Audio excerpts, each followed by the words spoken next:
ბოლო პერიოდში განვითარებულ მოვლენებთან დაკავშირებით მე მაქვს ჩემი პოზიცია, ვფიქრობ, რომ საარჩევნო კანონიც, ასევე საზოგადოებრივი მაუწყებლის აჭარის ტელევიზიისა და რადიოს მრჩეველთა საბჭოს წევრების შერჩევა. ქართული ოცნების მიერ მოხდა სუბიექტურად კანონდარღვევით, სასამართლომ შეაჩერა კიდეც ეს გადაწყვეტილება და ბოლო მოქმედება ეს მანქანის შესყიდვაც, რამაც გამოიწვია აჟიოტაჟი და მე ვფიქრობ, სწორედ ამ თვალსაჩინით უნდა გადაიდგას ნაბიჯი და როცა იმსჯელებს პარტია ამ საკითხზე, აუცილებელია ამასთან ერთად განხილულ იქნეს უმაღლესი საბჭოს თავმჯდომარის საკითხთან ერთად განხილულ იქნეს საფინანსო საბიუჯეტო კომისიის თავმჯდომარის საკითხიც, რადგანაც იგი უშუალოდაა პასუხისმგებელი ბიუჯეტის მიზნობრივ ხარჯვაზე უმაღლეს საბჭოში და ავტონომურ რესპუბლიკაში.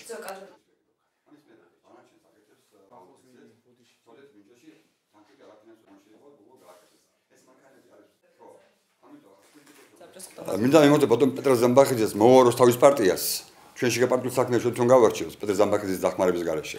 რაც შეეხება საფინანსო კომისიას, ავთე პასუხისმგებლობა აქვს საფინანსო კომისიას, ტენდერს არ აცხადებს საფინანსო კომისია, ტენდერს აცხადებს აპარატი, ბიურო მიიღო გაწყვეტილება, ბიუროზე გამოტანა გაწყვეტილება, რომ ტენდერში ჩვენ მქონდა საშუალება არაფინანსო აქტივებს თქვა თანხა, ამ თანხით ვიყიდით გენერატორს ვიყიდით, მანქანას ვიყიდით, ეს არის ბიუროზე გაწყვეტილი საქმე, არ მიუღია მარტო ავტოს გაწყვეტილება, მიიღო ბიურომის გაწყვეტილება, ამიტომ პეტრეს კომპეტენციები ერევა, რაც შეეხება სხვა კანონებს, მინდა გითხრათ, რომ ბორდის კანონში მართალი ვიყავით, კანონში არ დაგვიყვებიდა, პეტრე მე 8 წელიწადია მართავდა აქ რომ საბჭოში იურიდიულ კომისიას, მის იურისტობაში უკვე ეჭვმეპარება, იმიტომ რომ კანონებს ვერ განმარტავს სწორად. ან განმარტავს ისე როგორც მას უნდა.